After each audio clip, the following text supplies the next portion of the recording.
sembah nuwun awit paduka sampun paring sing rahmat tentrem rahayu wonten ing dalu menika lan sumangga rencang-rencang kita lajengaken napa ingkang dados pikajeng kita sedaya saged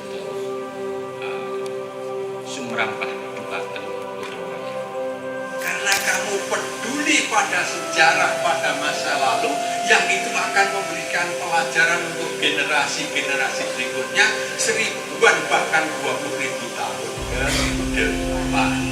Ojo nido-nido, ojo letak biasanya dimulai dari tokoh-tokoh yang disepuhkan, lalu nanti muncul tokoh muda walaupun dalam satu tempat, tapi biasanya periodenya agak ragam hias yang terdapat di Lada Nisan juga diadaptasi dari ragam hias yang sebelumnya sudah populer digunakan pada masa Hindu-Buddha.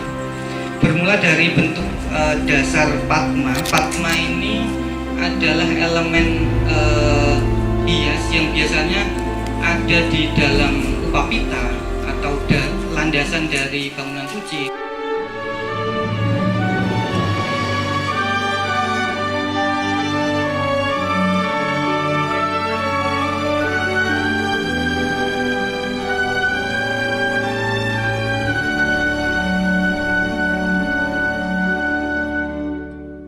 Ya, Bapak Ibu yang kami hormati, jadi malam ini kita sebenarnya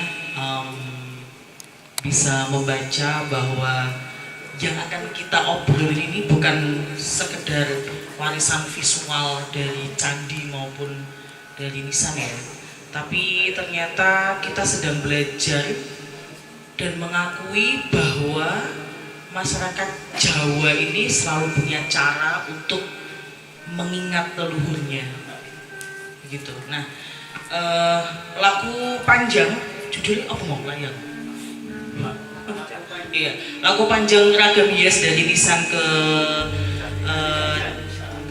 dari candi ke nisan ini kemudian membuat satu pertanyaan besar ya. Apakah nisan ini, langgam nisan ini apakah merupakan tradisi baru atau sebenarnya perjalanan bentuknya itu perjalanan yang mewarisi dari sejarah saat candi-candi itu ada? Karena Mas Yuga, jadi kalau di candi kita ada relief-reliefnya, ada sulutnya, ada tumpalnya, ada simbol kosmologinya begitu. Ternyata kok di nisan-nisan ini ada. Nah, ini perjalanannya seperti apa? Nah, baik, nanti Bapak Ibu yang saya hormati, nanti kita akan mendengar satu persatu penjelasan dari Mas Yuan. Mas Yuan ini adalah pegiat sejarah dari Klaten yang sangat sering ke Boyolali ya Mas ya. Dan kemudian ini ada Mas Yoga. Mas Yoga Boyolali? Oh penggeng, Boyolali tau? Oh Boyolali. Kamu terintimidasi ya? Iya, Mas Yoga ini arkeolog ya? Bukan ya? Oh iya loh. Ya, begitu. Jadi ini ada dua generasi, yang satu generasi Mas Yuan, kamu generasi X sama milenial sih? X. Ini ada generasi Gen Z ya, ternyata dari masa ke masa memang Boyolali itu sangat menanggung beban sejarah yang sangat panjang. Yes, langsung saja Mas Yuan dulu, silakan Mas Yuan. Terima kasih waktunya, Mbak Novi. Assalamualaikum warahmatullahi wabarakatuh. Salam sejahtera, nama budaya, salam kebajikan, Om Swastiastu. Selamat malam Bapak Ibu semuanya. Semoga di malam hari ini kita selalu mendapat berkah dan kebaikan dari Tuhan Yang Maha Esa. Perkenalkan, nama saya Yohan. Berawal dari penasaran saya ketika melihat beberapa teman yang sering ngulik-ngulik batuan candi, lalu jenis yang menarik batuan candi itu apa, hanya cuman batu awalnya kayak itu. Lalu berkenalan dengan beberapa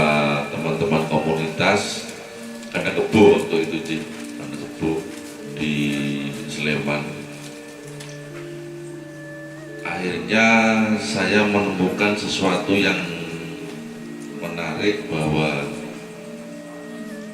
batuan candi atau candi bangunan ini mempunyai banyak fungsi, banyak filosofinya, relief-reliefnya yang masih banyak menyimpan rahasia.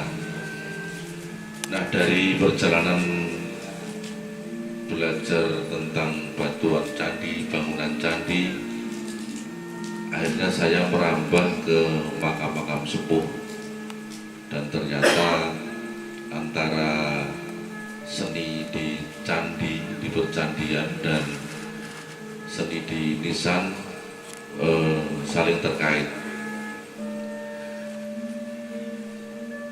Untuk menyingkat waktu, Bapak Ibu sekalian, bahwa makam adalah tempat persemayaman terakhir, dan di dalam keilmuan arkeologi, makam juga adalah sebuah bangunan yang merupakan bukti otentik sebuah peradaban. Jadi makam tidak hanya muncul ketika era Islam masuk, tapi sebelumnya pun sebenarnya sudah ada. Cuma memang yang paling banyak sekarang ini menjadi tren untuk teman-teman berusuhan, memang yang paling mudah ditemui adalah makam-makam pada masa Islam. Makam atau budaya pemakaman juga terkait dengan budaya di dalam kehidupan manusia, yaitu agama, status, jabatan, karena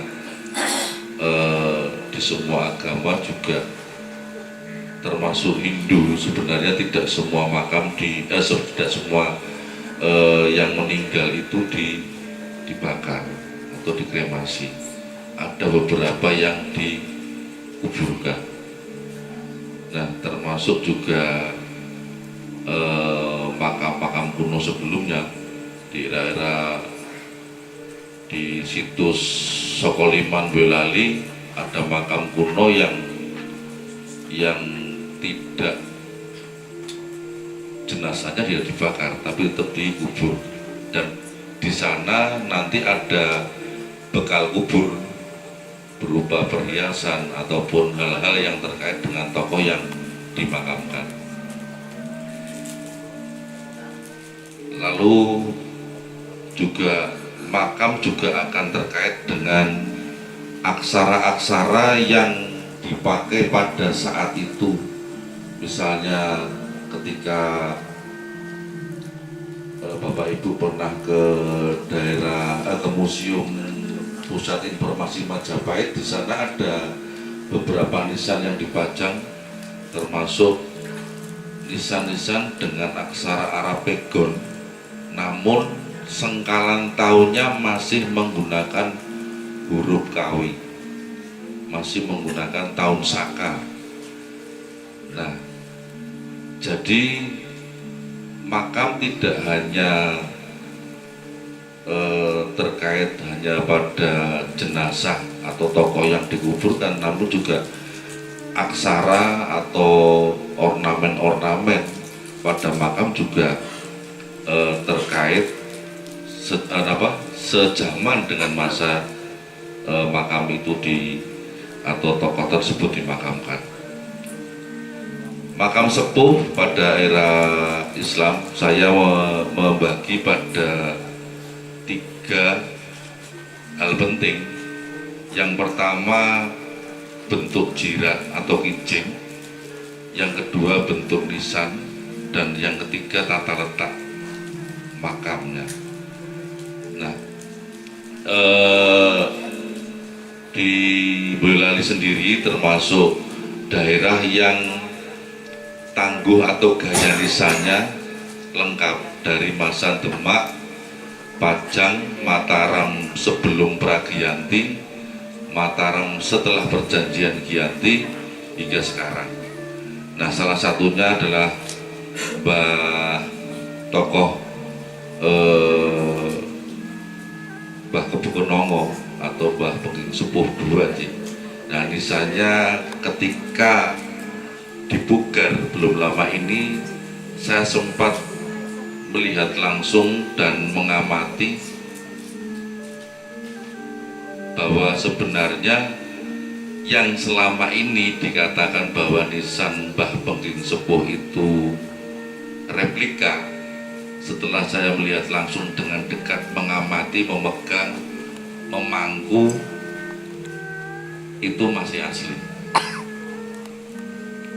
Sangat asli, bentuknya masih halus. Memang di depan, bagian depan ada bekas semen dan sedikit cat, sehingga itu dikatakan nisan replika atau baru. Tapi ketika dibalik, bagian belakang nisan masih asli, masih andesit dengan simbol Purnama Sidi, atau dengan nama lain ada yang mengatakan medalion. Nah, bentuk-bentuk nisan Demak pada daerah Boyolali mayoritas mirip-mirip dengan Mbah Pengging II atau Ki Ageng Kebukenongo. Nah, beberapa kayak Mbah Klabang ya Mas, Mbah Klabang, lalu di komplek makam Barat Ketiga itu juga ada yang bermedalion juga dan mirip bentuknya dengan makam atau nisannya Mbah Ki Ageng Kebukenongo. Lalu tadi Mas, ini yang sebelah kiri atau yang bermedalion bersimbolkan Purnama Sidi dan berundak banyak adalah makam dari atau nisan dari Sri Makurung Hatiningrat Pengging Sepuh I, dan yang mempunyai ornamen kembang itu adalah nisan dari Kebuah Miluhur. Nah, gaya-gaya Demak yang lain yang terdapat di wilayah Boyolali adalah komplek makam Kiai Sabar Ndrono. Ini komplek makamnya di desa Ndrono, di Dusun Ndrono, Desa Ketaon. Di belakang pom bensin yang ada kilang balongannya Pak. Nah, itu di situ ada makam sepuh berjumlah 5 atau 6, saya agak lupa jumlahnya, tapi yang pasti tokoh utamanya masyarakat setempat memberikan asma itu Ki Ageng Mandurorejo dan Kiai Sabar Ndrono sesuai dengan nama tempatnya. Dan makam yang lain adalah makam Budo, itu di daerah Musuk.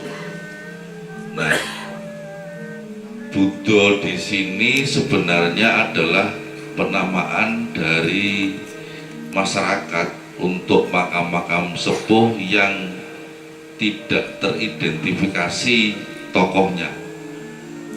Jadi dari mana, siapa, kapan dimakamkan, masyarakat tidak ada yang tahu, sehingga dinamakan Budo, lawas atau kuno, atau biasa juga ada sebutan keris Kabudan atau makam Budo, bangunan Budo, itu juga banyak. Nah, kembali lagi ke makam Kiai Sabar Ndrono tadi, ada beberapa informasi yang saya terima, walaupun masih hanya berupa kami semacam diskusi,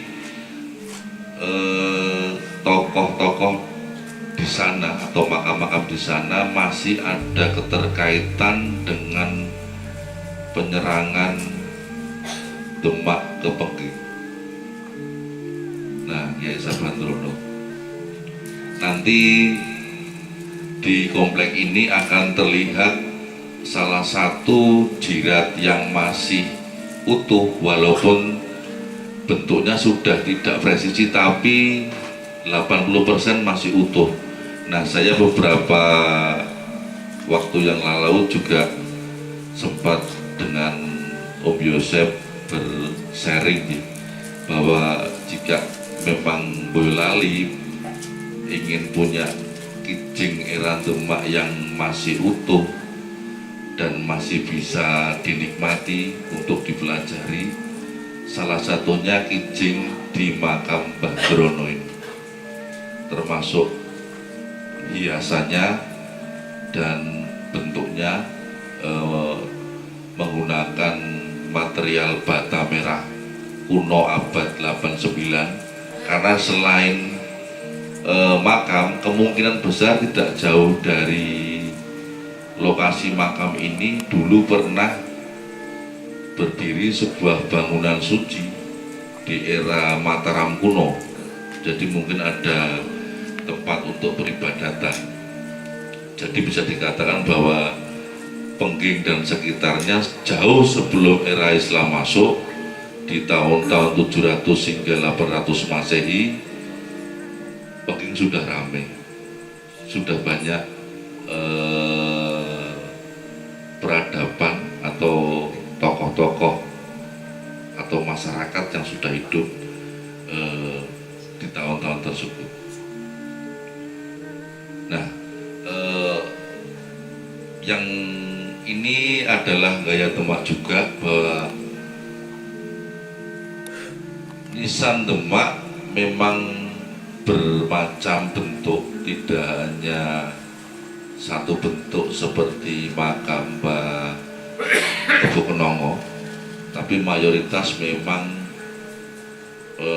makam atau jenis-jenis nisan mengikuti bentuk-bentuk jenis tokoh pemimpin daerah, entah itu raja, entah sultan, entah itu adipati. Nah, ketika Demak berdiri, bisa dilihat ada berapa sultan, ada berapa adipati. Tentu akan masyarakatnya akan mengikuti gaya-gaya tokoh-tokoh tersebut. Salah satunya Mbah Kebo Kenongo sih, salah satunya. Nah, ini makam yang selanjutnya, yang tadi Mas, yang selanjutnya, yang ini adalah makam. Saya mengambil tokoh dari luar daerah Boyolali. Ini adalah makam, kalau Bapak Ibu pernah ziarah ke Kediri, ke Setono Gedong Kediri, ini adalah makam Syekh Al-Wasil. Nah, beliau dikatakan bahwa beliau adalah tokoh yang juga menjadi gurunya Joyoboyo. Joyoboyo, Sri Mapanji Joyoboyo eranya 1100. Dari tampilan makam, baik bentuk jirat ataupun nisan, Mbah Syekh Al-Wasil justru makamnya di era 1500. Jadi ada selisih cukup banyak, 4 abad, 400 tahun. Nah, memang folklore yang kuat justru Mbah Wasil adalah gurunya Sri Mapanji Joyoboyo. Namun dari fakta yang terlihat, ada kemungkinan antara Mbah Syekh Al-Wasil dengan Sri Mapanji Joyoboyo tidak pernah bertemu. Nah, ini dilihat dari bentuk-bentuk peninggalan makamnya, baik nisan ataupun jiratnya. Gaya-gaya Demak, baik nisan ataupun jirat, tidak selalu dengan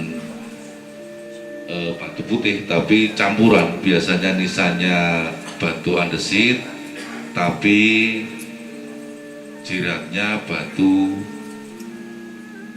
tufa atau batuan putih.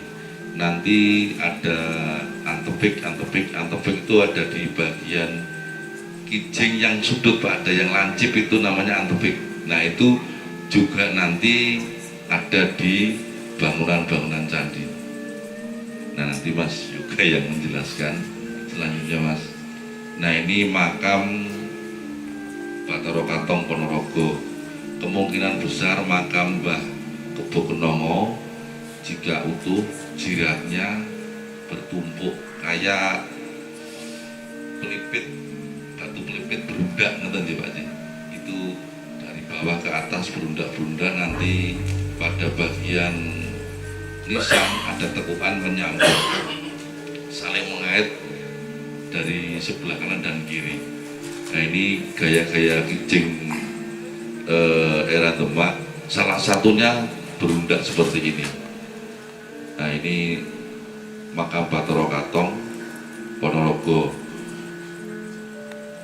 Selanjutnya Mas, nah menika makam Ki Ageng Kebo Kenongo di tahun 1980 ketika didata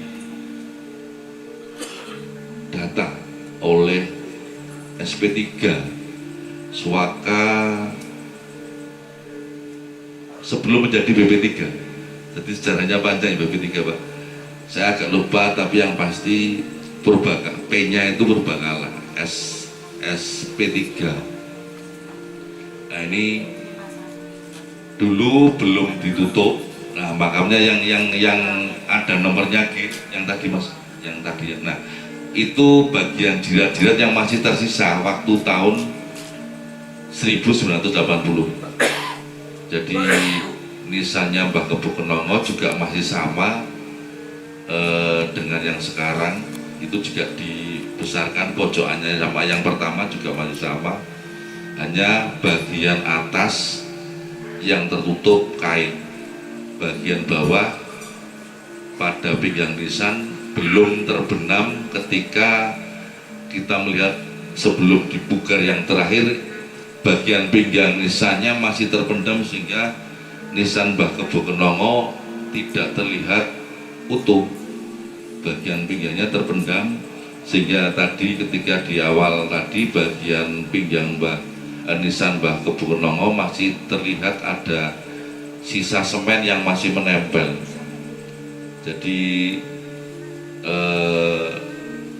ketika besok Bapak Ibu ziarah ke sana nanti bisa melihat posisinya sudah benar untuk sekarang ini.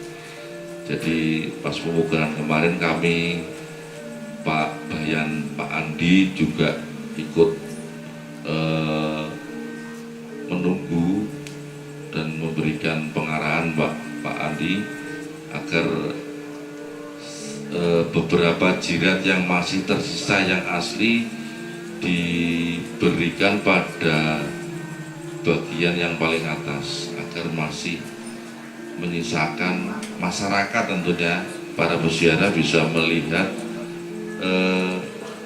jirat dan nisan aslinya Ki Ageng Kebo Kenongo. Selanjutnya Mas Bagas. Nah, makam Demak yang lain yang mempunyai tipe yang agak berbeda, dua ini dari Klaten.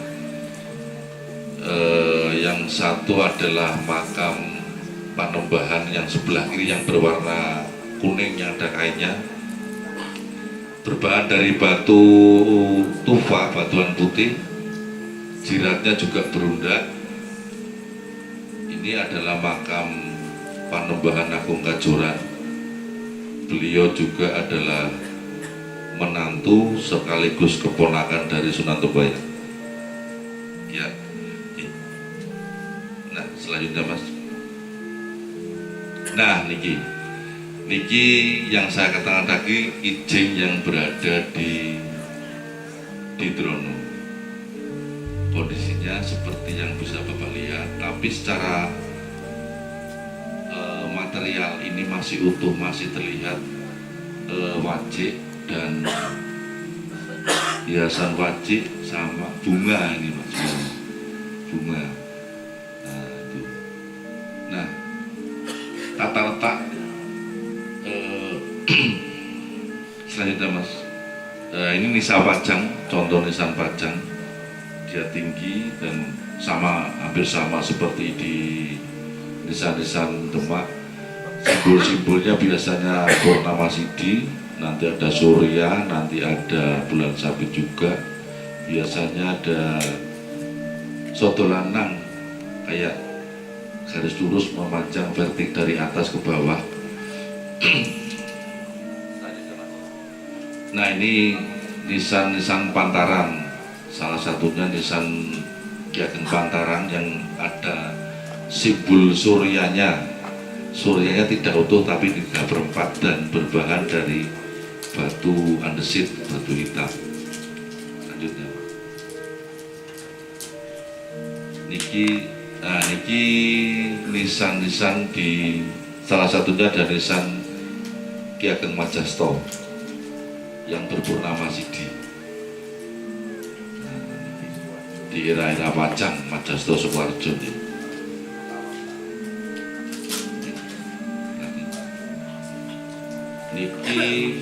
Niki salah satu makam Bathara Katong yang di Boyolali itu ada nisan yang pendek. Jadi Bathara Katong tadi Bapak ada di Ponorogo, yang satu di Boyolali juga punya. Nah, nanti bisa dilihat perbedaannya, apakah itu makom atau pedelasan atau dua-duanya makam tapi berbeda tokoh. Lanjutnya Mas, yang makam. Nah, nisan-nisan Mataram. Mataram itu ada gaya tadi, ada gaya masanya, periodenya dari Mataram awal, Pragiyanti dan sesudah Giyanti.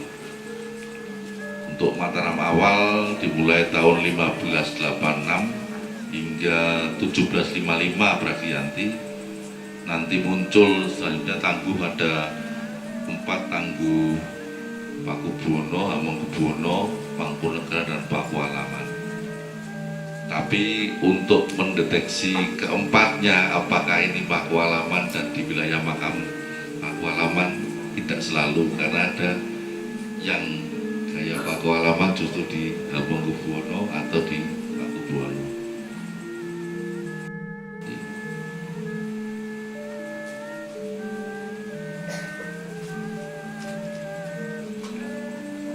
Nah, niki Bapak Ibu, tata letak seperti ini. Tata letak biasanya dimulai dari tokoh-tokoh yang disepuhkan, lalu nanti muncul tokoh muda walaupun dalam satu tempat, tapi biasanya periodenya agak berbeda. Kenapa dimasukkan? Biasanya adalah tokoh keluarga dekat, tokoh keluarga dekat. Nah, kedua tata letak makam ini, satu dari tata letak makam Butuh, Ki Ageng Butuh, yang kanan komplek Ki Ageng Kalipo di Sekarsuri Klaten. Bapak Ibu bisa melihat bahwa tata cara orang dahulu memakamkan masih punya seni, masih punya gaya, dan masih punya paugeran yang dipegang. Jadi nanti dari makam ini juga dilihat pintu makamnya. Mayoritas atau kebanyakan pintu makam ada pada bagian sisi selatan. Kalau Bapak Ibu tindak ke Plengkung Gading ke Jogja, ada pintu yang akan dibuka hanya ketika keluarga kerajaan meninggal, pasti di sisi selatan. Maka banyak makam-makam sepuh akan menggunakan pintu masuk, salah satunya pintu selatan.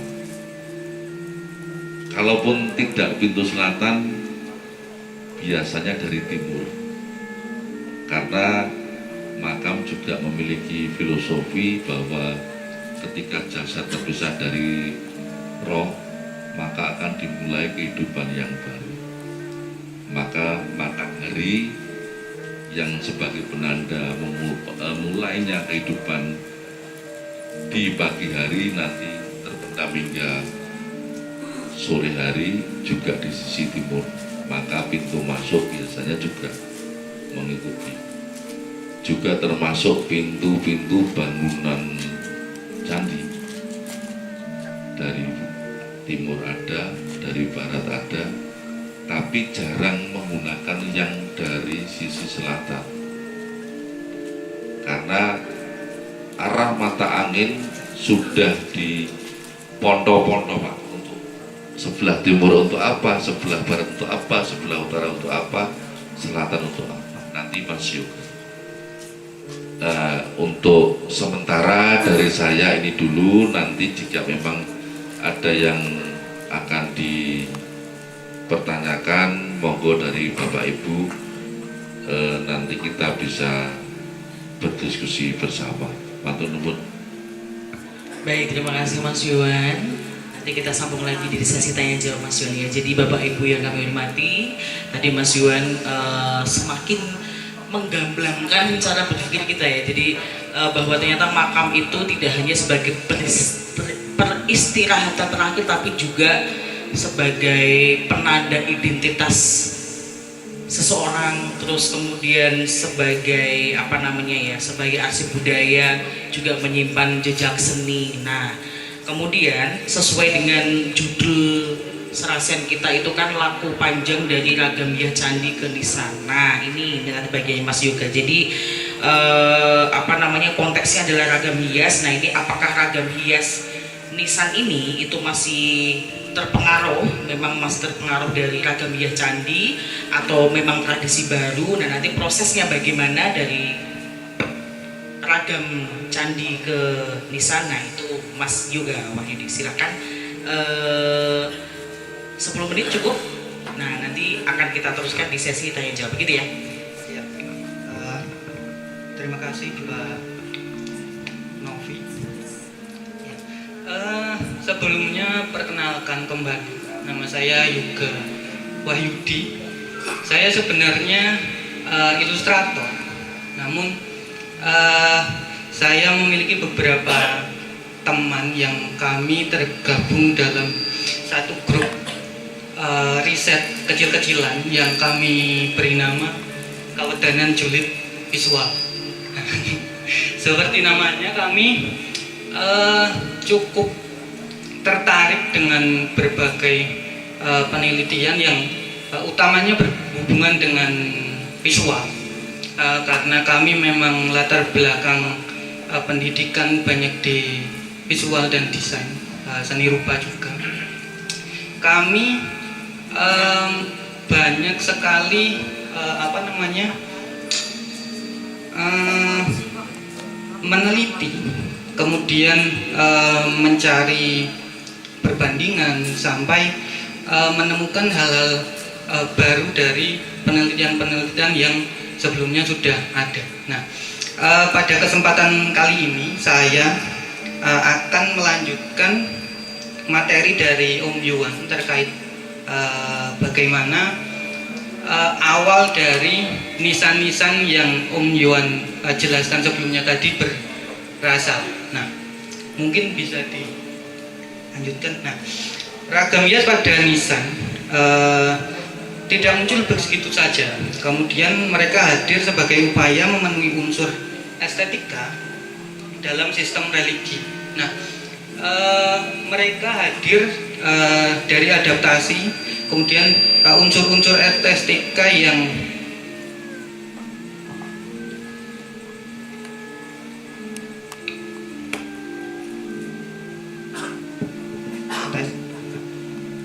kami lanjutkan. Mereka hadir dari adaptasi unsur-unsur estetika yang telah berkembang sebelumnya. Nah, proses adaptasi ini berlangsung cukup lama. Kemudian proses adaptasi ini berupa pemindahan, kemudian peminjaman, penambahan, pengulangan, pengurangan sampai menarasikan sesuatu yang sama namun dengan pemaknaan dan sudut pandang yang berbeda. Nah, nisan menjadi unsur utama sekaligus tanda saat pada sebuah makam. Nah, nisan di kompleks pemakaman Troloyo di Mojokerto menjadi salah satu contoh budaya pemakaman Islam awal di Jawa. Nah, bentuk dasar nisan yang melengkung berasal dari bentuk torana yang sudah populer digunakan pada masa Hindu-Buddha. Lanjut, Mas. Seperti ini. Torana sendiri adalah bentuk lengkung yang pada tradisi Hindu-Buddha digunakan pada beberapa elemen tempat peribadatan seperti Dewa Kosta atau relung tempat meletakkan arca. Kemudian digunakan juga untuk prasasti. Ini prasasti Canggal. Kemudian yang Dewa Kosta tadi milik Candi Sewu. Nah, kemudian ada sandaran arca dari Ganesha di Prambanan. Jadi di belakang arca akan selalu ada torana karena dalam pedoman pembuatannya arca sendiri seharusnya jika di India torana ini akan bergabung dengan kirtimuka dan makara. Nah, di Jawa sendiri bentuk torana dengan kirtimuka itu justru diletakkan di luar alih-alih menjadi sandaran dari arca. Nah, kemudian bentuk torana itu juga muncul kembali di candi-candi di Gunung Penanggungan. Nah, ini contoh dari Candi Kendali Sodo. Dia digunakan untuk sandaran sebuah altar yang kemungkinan di depannya akan ada arca. Nah, tradisi menggunakan bentuk torana ini kemudian dilanjutkan ke makam Troloyo. Nah, lanjut mungkin. Nah, kita mulai masuk ke ragam hias yang terdapat di dalam makam. Ragam hias yang terdapat pada nisan juga diadaptasi dari ragam hias yang sebelumnya sudah populer digunakan pada masa Hindu-Buddha. Bermula dari bentuk dasar Padma. Padma ini adalah elemen hias yang biasanya ada di dalam upapita atau landasan dari bangunan suci, kemudian dalam pita atau yang mungkin narasi populernya adalah yoni. Teman-teman mungkin cukup asing dengan istilah pita ini. Kemudian bentuk Padma ini akan selalu digunakan pada pita karena representasinya sebagai bunga seroja atau simbol kemurnian. Nah, mungkin Mas Bagas bisa di zoom. Nah, bentuk Padma yang paling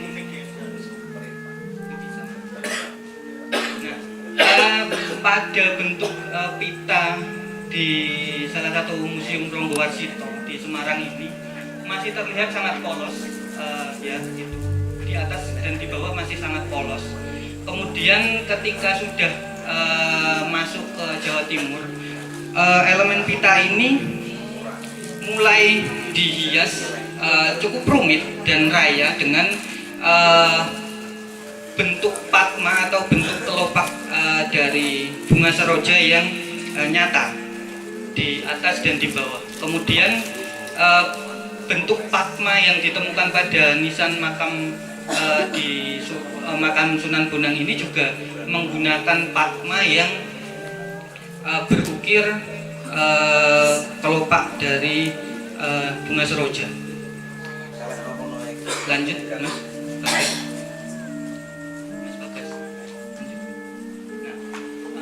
Tidak hanya nisan, cungkup makam juga turut mendapat pengaruh dari tradisi Hindu-Buddha. Cungkup yang kita tahu, cungkup merupakan struktur bangunan yang didirikan di atas makam.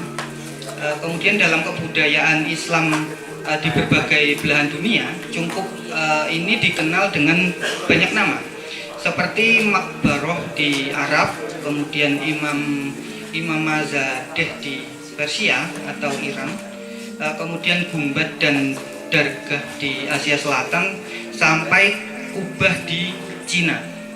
Nah, di Jawa sendiri cungkup memiliki bentuk yang khas, dan bentuk ini sudah lama dikenal pada masa sebelumnya, di masa Hindu-Buddha. Nah, selain melakukan adaptasi dari sisi estetika, ternyata ragam hias yang terdapat dalam cungkup pada umumnya bahkan diadaptasi dari naskah-naskah yang ditulis pada masa Hindu-Buddha, seperti di naskah Sumana Santaka dan Arjuna Wiwaha. Nah, pada naskah-naskah ini dijelaskan ada tempat-tempat yang dianggap ideal untuk mendirikan sebuah pertapaan, di mana tempat-tempat ideal ini justru divisualkan pada cungkup-cungkup makam yang kita temui di pesisir utara Jawa, utamanya di makam-makam para wali. Lanjut, Mas. Nah, ini salah satu contoh relief di Masjid Mantingan, Jepara. Nah, ini benar-benar sangat menggambarkan apa yang ada di dalam naskah Sumana Santaka maupun di Arjuna Wiwaha. Nah, dalam naskah tersebut beberapa tempat yang dianggap ideal untuk mendirikan pertapaan, diantaranya adalah gunung yang terdapat banyak pohon ketaki atau pudak atau pandan laut. Kemudian ada rawa-rawa di sana. Tentu saja akan ditumbuhi berbagai jenis bunga seroja dan teratai. Kemudian terdapat beberapa karang-karang yang membentuk sebuah atau sesosok binatang. Nah, selain itu juga ada bentuk-bentuk yang menggambarkan tanaman-tanaman yang tumbuh di sana. Nah, di dalam kitab atau naskah-naskah kuno sebelumnya tadi, tanaman-tanaman ini cukup di highlight dan masih dapat kita temui hingga sekarang. Kemudian ini sebenarnya kalau bisa di zoom akan ada satu sosok hewan di sana, namun disamarkan dengan batu karang. Coba tebak apa? Ada sebenarnya di masjid yang sama, di relief yang berbeda, ada relief lain yang menggambarkan gajah, kemudian kera. Tapi ini lebih ke singa. Ada bentuk singa di sana, di antara ujung gunung dengan di bawah. Itu badan dan kakinya. Jadi apakah ini satu cara untuk menyamarkan makhluk nyawa, mengingat ini adalah kompleks masjid. Kemudian disesuaikan dengan deskripsi pada naskah tersebut, di mana tempat-tempat yang dianggap ideal tersebut memiliki batuan karang yang seolah-olah membentuk binatang-binatang. Nah, lanjut Mas Bagas. Nah, ini tumbuh-tumbuhan yang kita temui di cungkup-cungkup wali. Yang pertama ada cungkup makam Sunan Prapen. Di sini ada relief teratai atau bunga seroja, mungkin lebih tepat seroja atau lotus. Kemudian ada bunga naga puspa atau nagasari di cungkup makam Sunan Giri. Kemudian di cungkup makam Sunan Giri juga ada ketaki atau pandan laut atau kuda.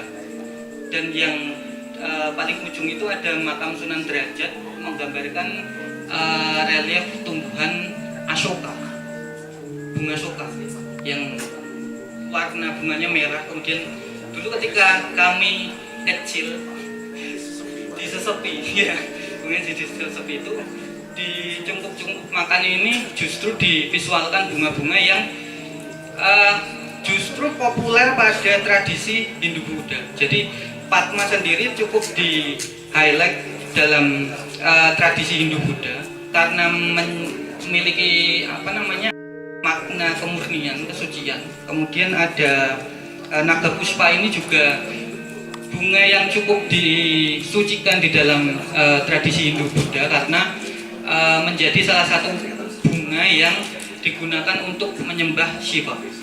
Kemudian di dalam tradisi Buddha dia digunakan sebagai ayuda atau benda-benda yang dipegang oleh Maitreya, Bodhisattva Maitreya. Kemudian untuk ketaki ini cukup populer karena di dalam tradisi Hindu, di dalam Purana itu diceritakan bahwa ketaki ini muncul pada cerita Lingga Udbhawa Murti. Jadi dia bagaimana si Siwa itu disimbolkan dengan wujud anikoniknya yang berupa lingga. Nah, kemudian ada bunga shoka. Shoka ini juga cukup populer karena digunakan untuk melakukan persembahan kepada Shiva. Nah, yang menarik di sini justru bunga-bunga yang disucikan di tradisi Hindu maupun Buddha malah digunakan untuk pemakaman Islam. Lanjut, Mas Bagas. Nah, selain berasal dari masa Hindu-Buddha, ternyata pengaruh Cina juga berperan dalam perkembangan estetika ragam hias nisan dan cungkup makam. Bahkan ada indikasi candi-candi pada akhir masa Majapahit sudah mulai melakukannya. Jadi candi-candi di Gunung Penanggungan itu sudah mulai menggunakan referensi visual dari perabot-perabot keramik Cina yang diimpor ke Jawa sebagai salah satu atau beberapa relief di candi-candinya. Nah, kemudian pada perabot-perabot keramik tersebut yang kebanyakan berasal dari periode dinasti Song dan Yuan menjadi yang paling banyak diadaptasi karena ragam hiasnya yang kompleks dan raya dibandingkan produk perabot keramik yang berasal dari periode yang sebelumnya pada dinasti Tang yang sudah mulai diimpor ke Jawa pada masa Mataram Kuno atau Medan. Nah, lanjut Mas Bagas. Nah, ini salah satu relief yang paling kanan itu adalah di Candi Kendali Sodo. Jadi di Candi Kendali Sodo ini relief jamur lingzi yang di dalam tradisi Hindu-Buddha itu tidak muncul, tapi malah digunakan untuk pecandian Hindu. Nah, kami menduga ragam hias jamur lingzi ini diadaptasi atau digunakan sebagai referensi visual dari perabot-perabot keramik Cina yang mulai dipasarkan di Jawa. Ini salah satu produk khas dari dinasti Yuan yang pada lehernya itu terdapat ornamen jamur lingzi. Nah, jamur lingzi ini kalau teman-teman pernah melihat jamur yang ada di kayu-kayu lapuk yang jamurnya sangat keras. Nah, di dalam tradisi Cina sendiri jamur ini digunakan sebagai simbol keabadian atau umur panjang. Nah, itu digunakan juga sebagai ragam hias di dalam produk-produk keramik mereka. Lanjut, Mas. Nah, ini ragam hias dari nisan yang sebelumnya sudah dipaparkan oleh Om Yohan sebelumnya. Ini juga ternyata mengambil atau mengadaptasi ragam hias yang berasal dari perabot-perabot keramik dinasti Yuan. Nah, bisa kita lihat pada bagian keramik di bawah leher, kemudian di bagian paling bawahnya itu ada satu bentuk dasar atau yang di dalam tradisi Cina disebut hui atau bentuk-bentuk perawat yang juga diadaptasi dari jamur lingzi juga yang digunakan di makam-makam, maksud saya nisan-nisan yang ada di makam-makam yang masih bisa kita temui hingga saat ini. Ini ternyata juga mengambil bentuk dasar dari ragam hias Cina. Nah, ragam hias di perabot keramik ini ternyata cukup menarik para pemahat atau para seniman nisan ketika itu. Mungkin mereka menganggapnya sebagai satu bentuk yang indah, kemudian menggunakan ornamen-ornamen atau ragam hias yang sebelumnya ada di produk-produk keramik tersebut di dalam nisan karena alasan estetika.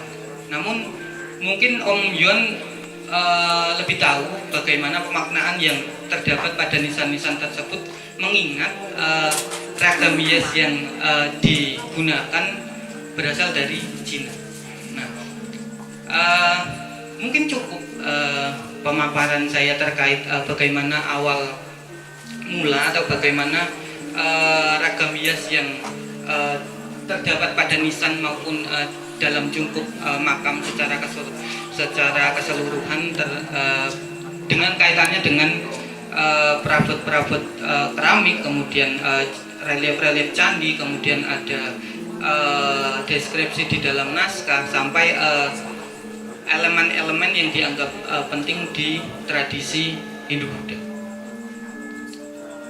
Cukup. Terima kasih. Selamat malam. Ya, makasih Mas Yoga Wahyudi. Baik Bapak Ibu yang menghormati, demikian tadi dua narasumber sudah selesai memaparkan materinya. Tapi acara belum selesai, kita skors dulu sebentar. Kita menikmati alunan merdu dari grup Wayang Keong ya, dan nanti ada sinden senior kebanggaan Boyolali dan kawan-kawan. Yes, begitu. Silahkan siapkan pertanyaannya, silahkan persiapkan opininya, dan nanti kalau misalnya mau menyanggah dan menambahkan juga dipersilakan. Baik, acara kita skors, monggo saya serahkan kepada rekan-rekan.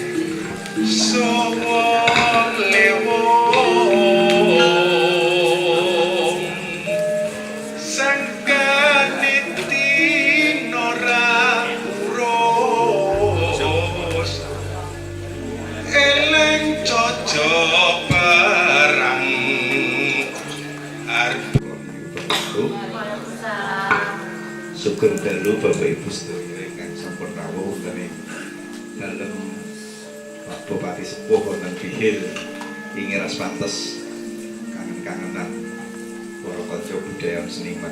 Di kalau pikantuk undangan saking Mas Yusuf kula wis batin. Temane iki nisan. Jadi pas orasi niku rada deg-degan sithik. Kula gadhahi kaprihatosan boten permasalahan ingkang sampun kapengker namung ingkang badhe dateng. Saperangan masyarakat menika kan wonten ing tataran pengelola makam. Niku wonten saperangan awit saking kawontenan suksukane panggonan ugi niku sampun wonten ingkang kelarang dipun bangun nisan utawi iji. Lah nek para ning kuno para rumiyin mbah-mbah kula lan panjenengan menika taksih wonten napa tengeripun ingkang wujud ijing utawi batu nisan. Kula mboten yakin nek kula kalih panjenengan iki sampeyan bisa dikenang karo anak putu ora ketika aturan niku semakin lama semakin merambah ke semua lapisan, akhirnya banyak daerah-daerah menika saking mungkin kawontenan kebake tanah pemakaman menika terus ngawontenaken aturan utawi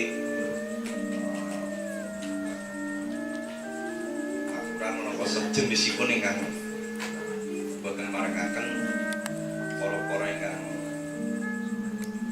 sederekipun sumare wonten mriku pun damel ijing. Kula piyambak kelampahi rikala sak kijingipun mbah kula menika risak.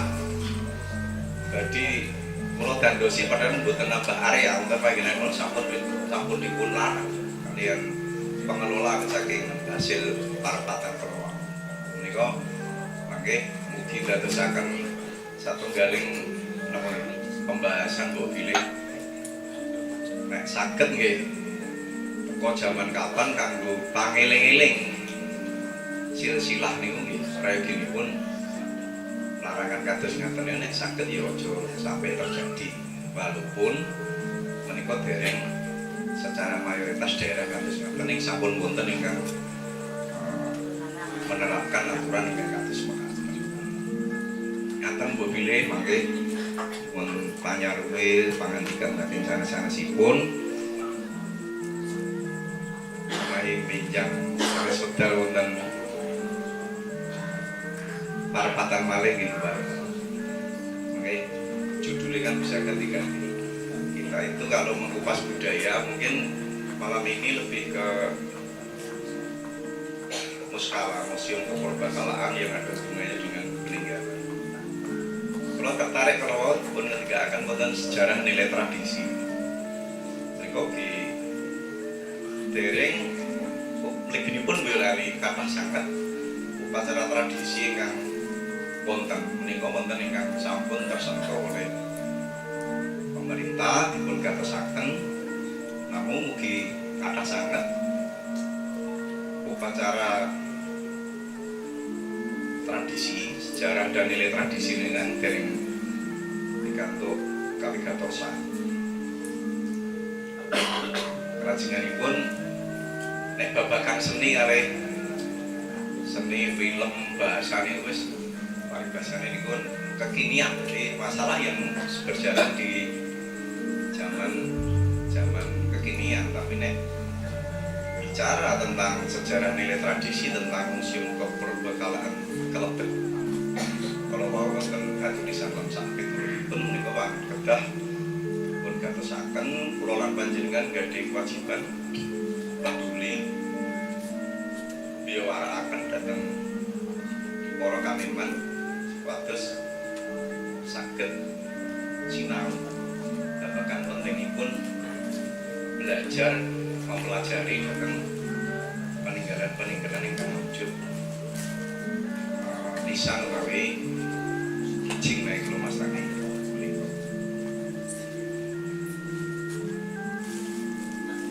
Salajengipun nek babagan seni piyambak kan kapilah wonten kalih pernila mungkin pembahasan ke depan ya mengenai surat di harjuk pembahasan wonten parpatan kados ngaten naik saged nika ingkang dipun utamaken nika babagan pelestarian budaya adiluhung yang hampir punah mila ingkang dah dipun utamaken nika seni tradisi nek seni modern niku rasa dikatakan sudah laris. Terus ingatan ini simpang siaga, selaris manis. Panjang-panjang kulo ini kan seni tradisi sedoyo. Siden-siden berbobot niku berangkat dari seni tradisi niku saya kedah dikatos. Dan muga mangke dipun rembag sareng-sareng nuwuhaken satunggaling katosan supados kula lan panjenengan mrikipun para-para ingkang kawiten saged gatosaken babagan menika tundhonipun seni tradisi boten badhe ical saking kula lan panjenengan mrikipun wonten Kabupaten Kateng wonten keladhipun nyuwun pangapunten. Assalamualaikum warahmatullahi wabarakatuh. Perkenalkan, nama saya Eka Supriyatin dari Kecamatan Banyudoro. Di sini tadi saya tertarik dengan tata letak makam ya. Terus terang saya Bapak Purwokerto, ibu saya NTT. Saya lahir besar di NTT, jadi tentang budaya Jawa itu sangat masih nol sekali. tadi disampaikan panjenengan tentang tata letak ya. Kenapa pintu itu harus menghadap ke timur atau ke barat? Ke selatan. Nah, apa yang terjadi atau kenapa tidak di utara atau tidak di barat? Enggak dah, barat ya, bener ya, barat ya. Kalau tadi kan misalkan pintu masuknya itu harus di selatan. Tadi saya kurang sedikit jelas ya itu supaya apa? Saya minta nanti tolong dijelaskan kembali. Terus kenapa kalau misalkan itu nanti dia menghadapnya ke utara atau mungkin yang sebenarnya kebalikannya dari itu? Mungkin itu saja dari saya, Pak. Terima kasih. Assalamualaikum warahmatullahi wabarakatuh. Terima kasih. Yang pertama itu mengenai posisi makam, jadi bukan tata letaknya tapi posisi makam, karena saya itu penasaran apa itu di beberapa kasus mengenai makam itu ada yang peletakannya tidak hanya di luar wilayah atau mungkin agak menjauh dari peradaban gitu, tapi posisinya malah sebagai contoh makam Belanda itu posisinya kan ada yang di dalam gereja, ada yang di samping kanan kiri belakang gereja, masjid pun juga sama gitu kan. Nah, kenapa adakah makam era Hindu Buddha itu yang dimakamkan itu satu komplek dengan candinya itu? Itu yang pertama. Yang kedua, mengenai kijing makam. Kijing makam itu kan tadi yang dipresentasikan mayoritas posisinya sebenarnya rebah, itu makam rebah kan gitu. Nah, apa itu namanya ya, burak kijing lah kalau saya mengatakan gitu kan. Nah itu ya cuman monumen sini dan sini, tapi saya tuh penasaran ada nggak sih makam sing bentuknya meskipun rebah tapi itu kayak struktur candi ke atas gitu, itu ada nggak? Itu yang kedua. Yang ketiga mengenai tata letak tapi bukan komplek makam, itu mengenai adakah perhitungan peletakan makam itu kenapa kok ada di posisinya itu?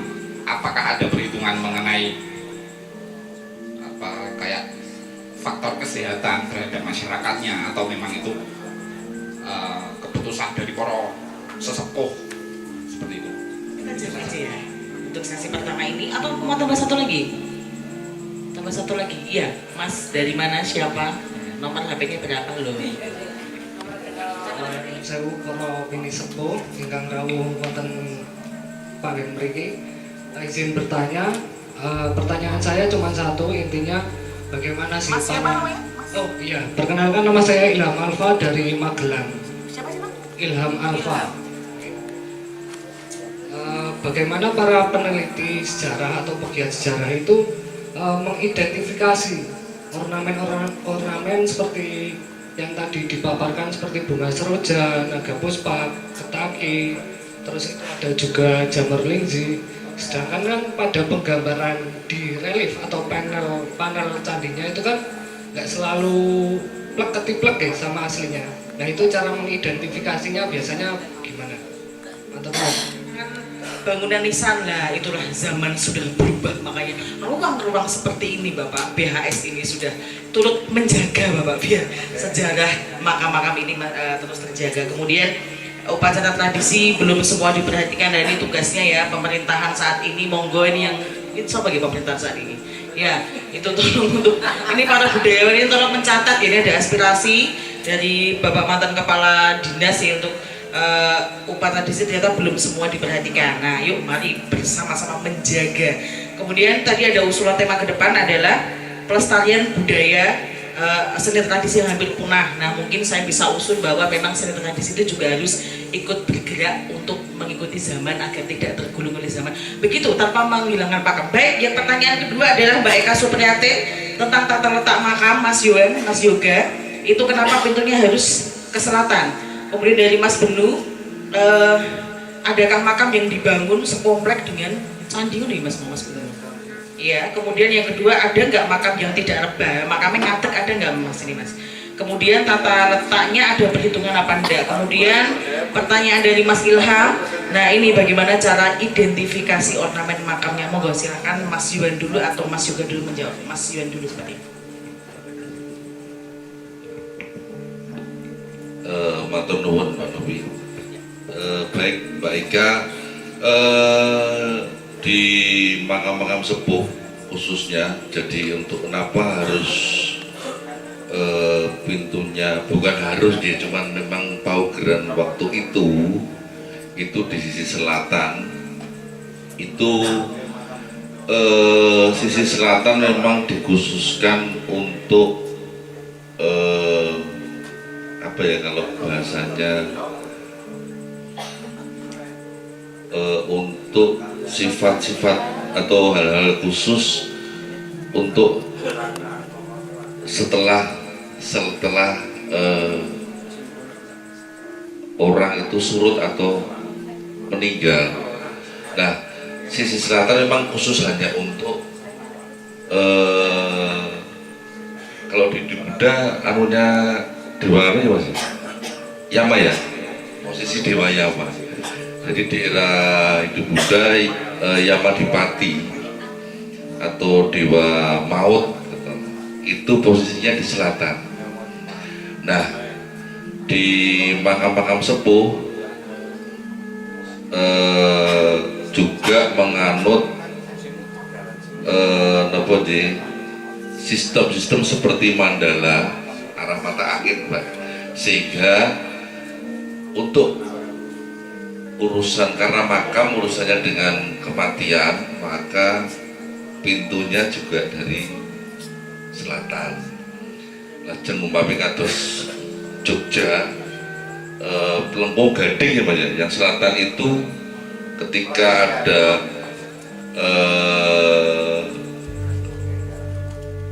salah satu keluarga kerajaan meninggal, pintunya baru dibuka karena nanti menuju ke Imogiri kalau gitu. Nah, selain selatan, sisi timur ini lebih artian filosofinya bahwa setelah orang meninggal itu tidak serta-merta bahwa selesai sudah, tapi masih ada kehidupan selanjutnya. Jadi kenapa timur? Karena timur identik dengan munculnya matahari, awal dari mulai kehidupan. Terus apakah ada dampak lain, misalnya ketika pintu makamnya di utara atau di barat? Kalau dampak saya belum pernah mendengar, Pak. Tapi kalau karena suatu hal tertentu pintu makam akhirnya dibuat di sisi utara atau barat, banyak, saya pernah melihat banyak. Tapi ketika pembuatan pintu itu dirapatkan setuju di barat atau utara, dampak kepada orang yang memugar atau memutuskan itu saya belum pernah mendengar. Demikian Pak Ika.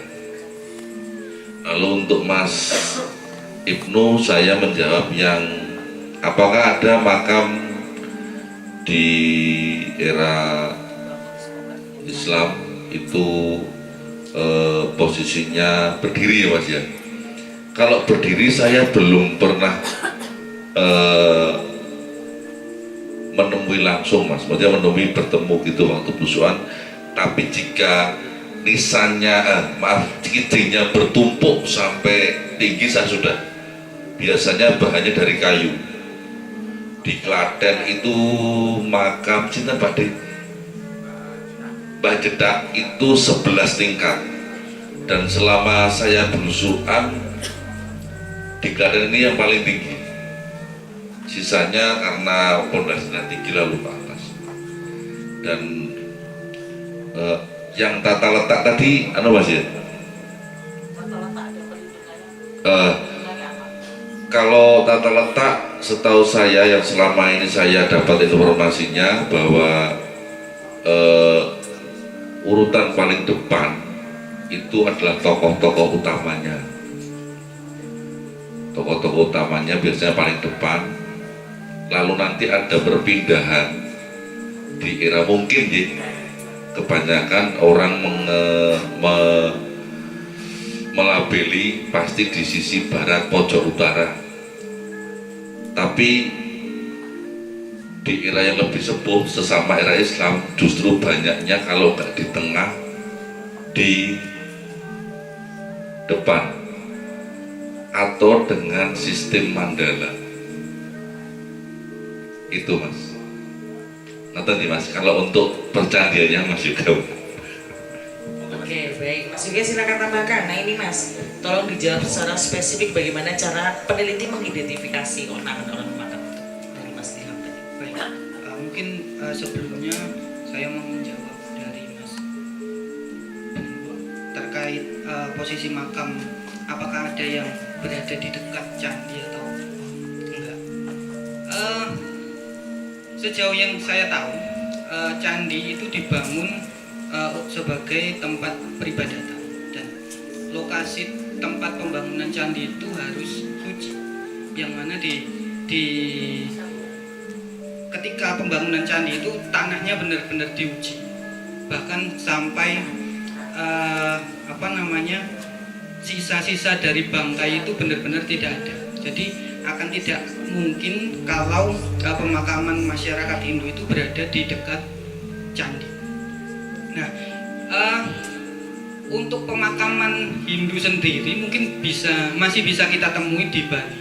Jadi ketika ada orang yang meninggal, kemudian hari untuk ngabennya itu cukup jauh, beberapa jenazah itu tetap dikubur terlebih dahulu. Kemudian berdasarkan informasi yang kami terima dari teman-teman di Bali, jenazah ketika sudah dikubur, kemudian hari untuk ngabennya itu sudah dekat, ada beberapa jenazah yang memang seluruhnya diangkat, namun ada beberapa yang hanya diambil perwakilannya aja, entah itu tanahnya atau sebagian kecil dari jenazahnya. Jadi ketika prosesi ngaben selesai, kemudian jenazahnya ada yang masih dikubur tadi, tempat untuk menguburkan jenazah di lapangan sekitar pura dalam itu benar-benar bisa digunakan untuk aktivitas kembali, seolah-olah di tempat tersebut sudah tidak ada jenazahnya. Jadi ketika ada odalan, kemudian ada pementasan calon arang, itu benar-benar didirikan di atas pemakaman, karena memang mereka menganggap jenazah yang sudah diaben, walaupun jenazahnya masih dikubur tadi, dianggap sudah sempurna. Maksudnya sudah sudah tidak ada kaitannya dengan kehidupan di dunia lagi. Jadi mungkin bisa dianggap mereka sudah benar-benar tidak ada. Ini sesuai dengan konsep bagaimana masyarakat Hindu di India utamanya, ketika sudah meninggal dan sudah melalui upacara sraddha 12 tahun setelah kematian, keluarga besarnya dari mendiang ini benar-benar boleh melupakan segala sesuatu tentang mendiang. Bahkan ketika upacara sraddha berlangsung itu dirayakan dengan makan-makan, dan mungkin itu yang jadi awal dari upacara nyadran di Jawa pada khususnya begitu. Nah, untuk bagaimana cara identifikasi tumbuh-tumbuhan pada relief, sedangkan wujudnya kalau dilihat sekilas memang tidak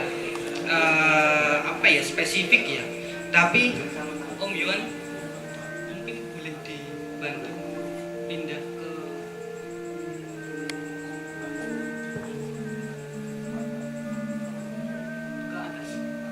atas lagi.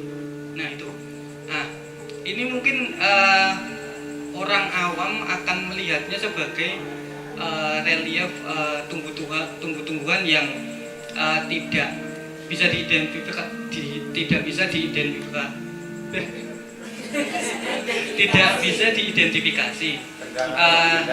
Namun kalau dilihat lebih detail, beberapa bagian seperti di bunga seroja ini cukup mudah karena memang bentuknya sangat spesifik.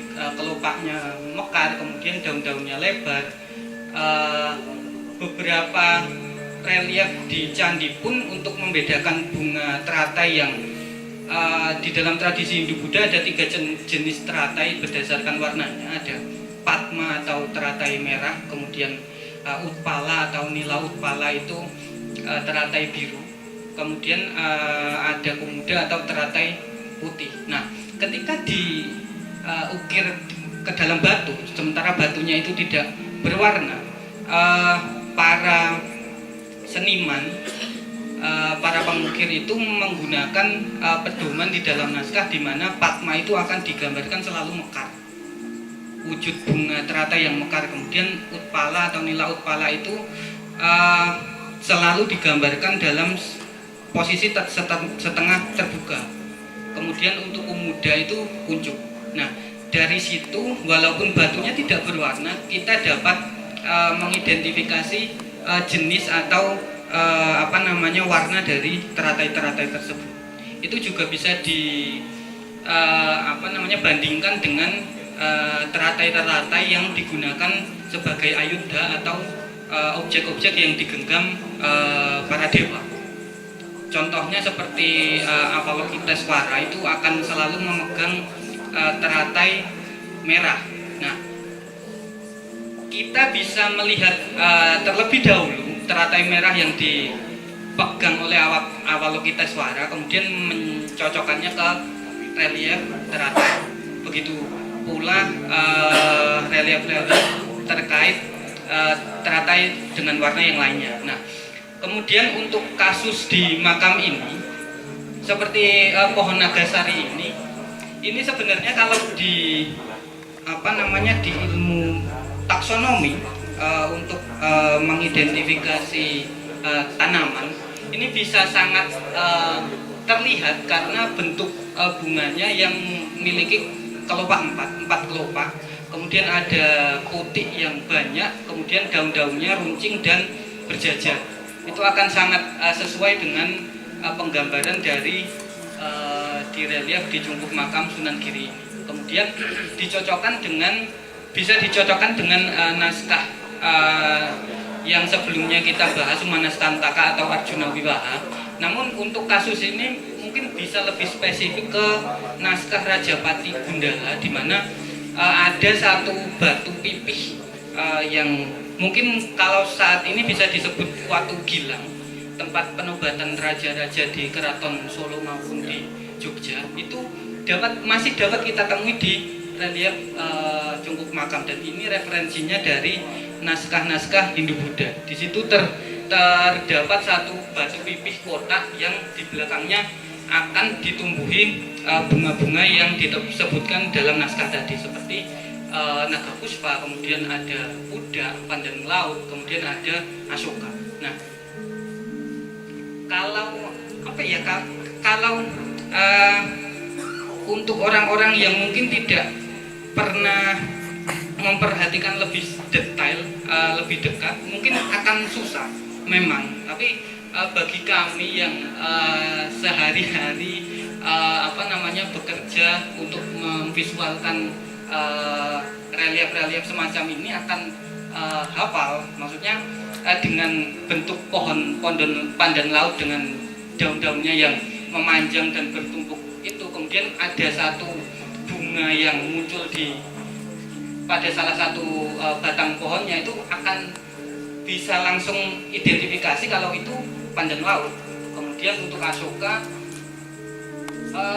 visualisasinya memang cukup rumit, karena sebelumnya kami juga mengidentifikasinya sama seperti nagasari ini karena bentuk daun dan bunganya yang mengumpul. Namun setelah dilihat lebih dekat, memang bentuk kelopak dari bunga asoka ini banyak, dan itu di dalam relief diukirkan sangat rapat dan memanjang. Begitu. Mungkin cukup. Cukup ya Mas Ilham ya. Baik, ke sesi yang kedua, mungkin pertanyaannya lebih singkat dan nanti jawabannya juga lebih singkat lagi. Nanti setelah sesi kedua nanti akan ada closing statement. Nah, nanti saya juga akan meminta Mas Rendra Agusta ini yang susah payah saya undang ke sini ya, nanti untuk menambah kasanah literasinya bagaimana ini. Monggo tadi ada ongkos ya.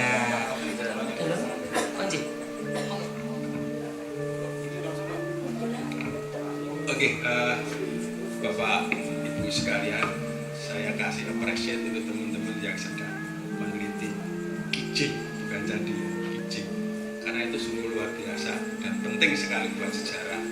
Walaupun tafsirnya macam-macam tapi nggak apa-apa, tapi ada yang berkompeten. Persoalan sekarang nggak banyak seniman yang mencoba mengartikulasikan pendapat beliau ini, karena kalau diterangkan secara ilmiah, kayaknya kita untuk kangelan memahami, ya, karena nggak banyak secara mainstream umum itu belajar itu, kayak Mas Hendra harus siap-siap. Jadi pada persoalan ini kita itu buta huruf sejarah pasti, sehingga kita kesulitan mau melacak itu kesulitan. Paling ya tafsir, jenengan lihat di YouTube-nya si siapa itu yang cari-cari itu kan juga tafsirnya dia dengan meyakinkan lewat artikulasi arkeolognya dan segalanya, dan itu debatable.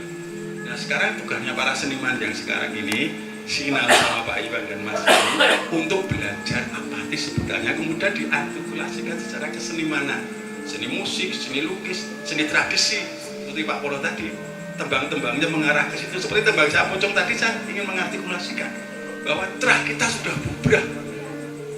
Arjuna apa meneh bubrah kok. Sabdo Palonoyo Ginggong itu sampai hari ini pun kurang 1-2 tahun lagi, ya 2027 nanti jadinya Sabdo Palonoyo Ginggong itu akan terbukti. Ya apa tidak? Gabah di interview tidak. Nah ini yang harus kita artikulasikan Pak Pono nanti. Kocok-kocok wayang garu nanti coba mengartikulasikan lewat cerita-cerita wayang baru. Monggo nanti kami dibantu juga. Itu Mbak Novi. Jihmatullah. Iya. Yang kedua siapa? Oh ya, ongkos, monggo silakan. Terima kasih Mbak Novi. Ini pertanyaan terpendam sejak tahun 2011 sebenarnya. Jadi 2011 sampai 2016 kan saya ngumpul Jawa Timur ya. Selama di Gunung Penanggungan, apalagi terkait dengan nisan ini, saya pertanyaan ke Mas juga mungkin ya. Jadi ada budaya altar yang ada kalamerganya Mas. Jadi kalamerga, mulutnya kijang tapi bertaring gitu ya. Nah bentuknya persis banget dengan nisan Islam. Makanya kemarin di grup saya bilang kalamerga menuju apa nisan Islam. Nah pertanyaan ini apakah benar memang akulturasinya seperti itu, akulturasi budayanya, apalagi tadi dijelaskan oleh Mas Yoga tentang hiasan-hiasan Hindu Buddha itu ada di makam-makam Islam. Nah di Boyolali ini sangat kaya, makanya ketika kami dari Jawa Timur ke Boyolali kaget, begitu kayanya, mulai dari periode 901 Masehi sampai ke 16 sekian Masehi. Nah, pertanyaannya itu Mas, apa kaitannya, apakah nisan ini bentuknya bisa dibilang sama ataupun produk akulturasi daripada kalamerga? Itu, terima kasih. Baik, ongkos, terima kasih ya Om kehadirannya. Wah panjenengan BHS loh, masuk nggak hadir. Saya agak ini loh, pas kegiatan sedalu nggak hadir lah ya. Baik, penanya ketiga. Penanya ketiga. Ada?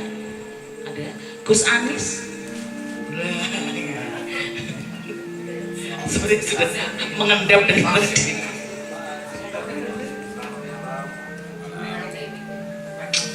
Selamat malam, salam budaya. Perkenalkan saya Anis, rumah saya Wonosegoro.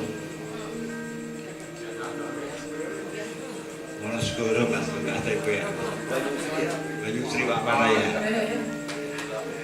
Yang pertama sekali mohon maaf kalau apa yang saya sampaikan ini tidak nyambung, karena saya tidak berani bilang saya budayawan, saya seniman, atau saya sejarawan. Tetapi karena ini tentang nisan, saya memperkenalkan diri, saya termasuk pecinta nisan. Cuman akhir-akhir ini 2 tahun terakhir Mbak Novi, karena buntal lagi agak berkurang intensitas kepergian saya ke makam. Enggak kok, saya enggak sedih. Yang perlu saya sampaikan untuk BHS baru ya Mas Yosef ini ya Mbak Novi. Selamat Mas Yosef. Karena ini tentang kematian, saya pengen menyampaikan apa yang pernah saya dengar dari Gusmus, bahwa ada 2 orang, ada 2 karakter orang yang selalu dikenang oleh orang sepanjang zaman, yaitu orang yang dikenang karena pada waktu kelahirannya. Kemudian ada juga yang dikenang setelah kematian atau kematian. Mohon maaf ini saya ngomong tradisi Islam. Kalau orang yang dikenang kelahirannya itu hanya terjadi pada zaman Nabi, karena maksum. Nabi itu maksum itu terpelihara dari dosa dan kesalahan. Maka orang berani mengenang kelahirannya. Contohnya Nabi Isa, Nabi Muhammad. Kemudian kalau orang yang dikenang kematiannya karena sudah teruji betul bahwa dia ini orang baik, maka ada hol. Kan nggak ada orang jelek di holi, itu kan jarang ya kan? Yang di holi pasti orang baik, pasti. Tetapi untuk mengenangnya, menunggu matinya dulu, karena nggak ada jaminan nih kita hidup ini, kita ngomong seni, ngomong budaya, kayaknya baik, belum tentu loh besok kita mau jadi apa kan belum. Maka dikenang setelah mati. Saya punya harapan ini kepada BHS, orang yang dikenang kelahirannya itu karena biasanya Mas Yosef menandai perubahan zaman. Nabi Isa menandai perubahan zaman, Nabi Muhammad menandai perubahan zaman. Dan jangan salah Mas Yosef, di Indonesia ada 1 orang yang dikenang kelahirannya karena menandai perubahan zaman, Raden Ajeng Kartini. Itu harus kita tahu betul. BHS bisa nggak? Mas Yosef tergantung. Bisa nggak menandai perubahan zaman itu? Demo mau piye nuntut gitu Mas.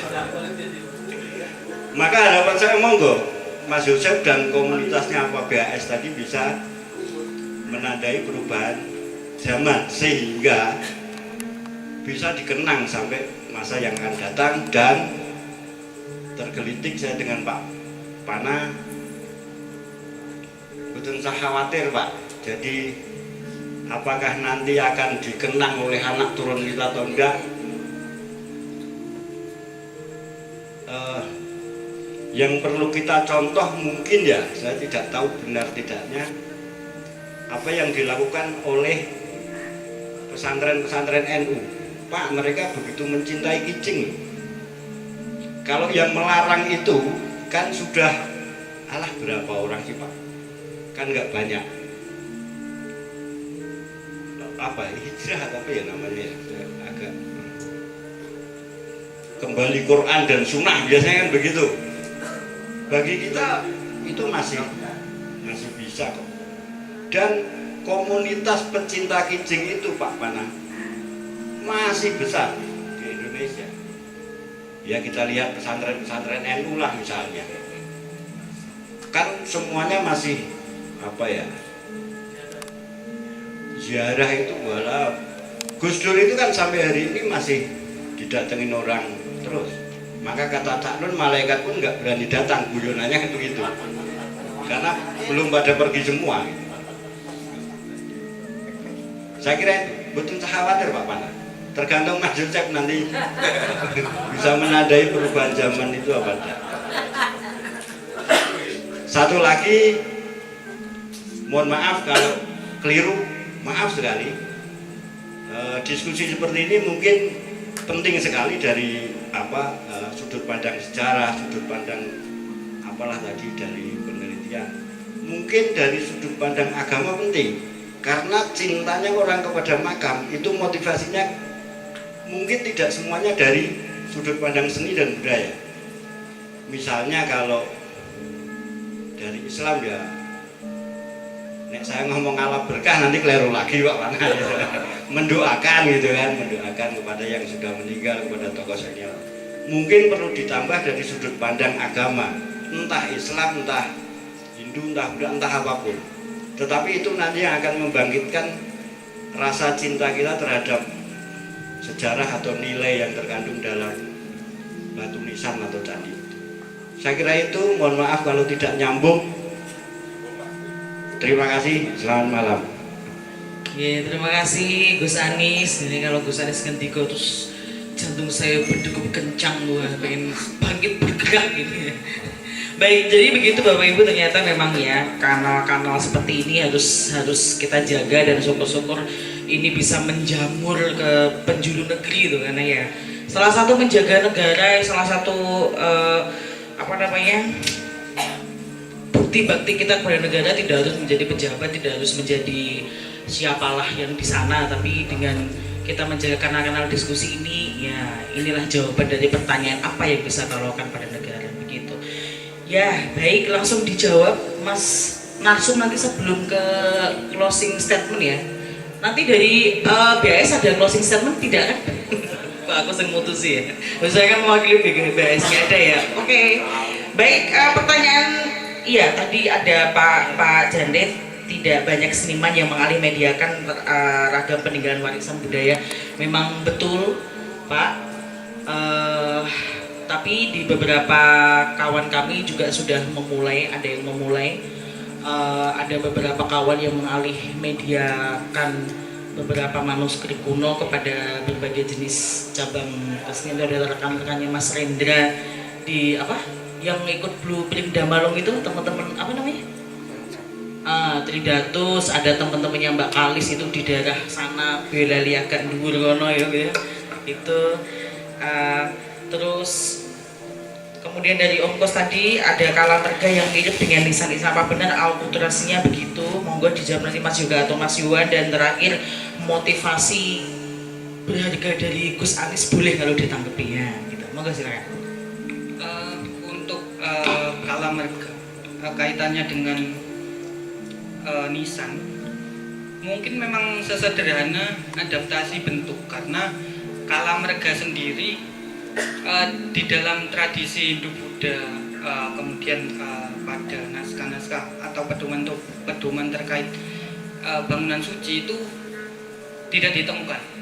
Jadi kami menduga itu masuk bersamaan dengan adaptasi budaya Cina yang terjadi ketika masa Majapahit. Nah, kami juga menemukan salah satu artefak Cina kuno yang bentuknya seperti bandul,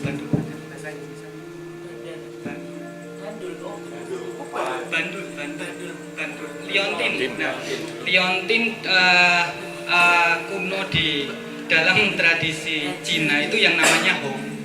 Itu wujudnya naga tapi kepalanya ganda. Jadi ujung dan pangkalnya itu ada kepala naga. Dan kita tahu wujud naga di Cina itu punya tanduk.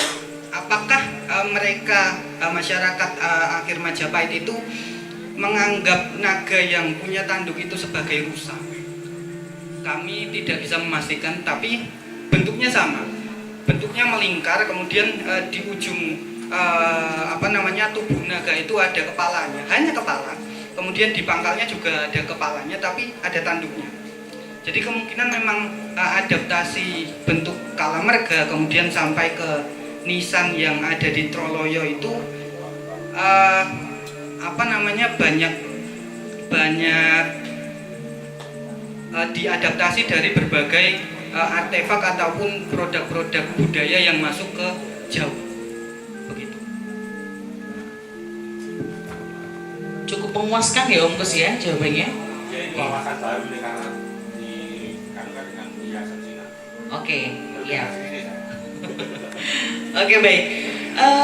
Bapak Ibu hadirin yang kami hormati, jadi bisa kita saksikan ya dari rangkaian acara ini, dari dua narasumber ini dan dari penanya bahwa memang ragam hias dari candi hingga makam itu kita memang melihat bahwa kebudayaan Jawa itu tumbuhnya memang tidak pernah memutus masa lalu gitu loh.